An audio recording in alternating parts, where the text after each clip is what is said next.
Guys, if you have an audio problem with Red Dead Redemption 2, you're not alone, because I also have the same problem.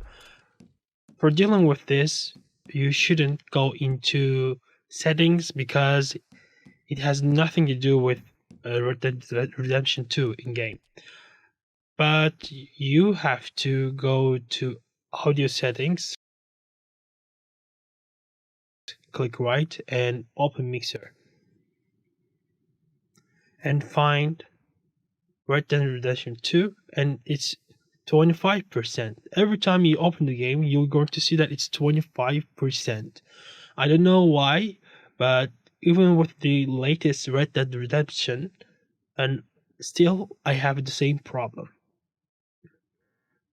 By this way, you can solve this problem. But I'm going to show you another option to deal with this. You press Windows button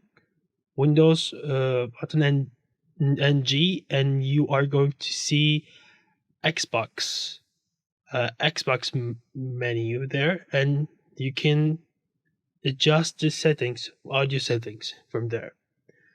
And probably you're not going to see it, but I'm adjusting it. Or if you have Xbox controller or PlayStation controller, and you can open that menu.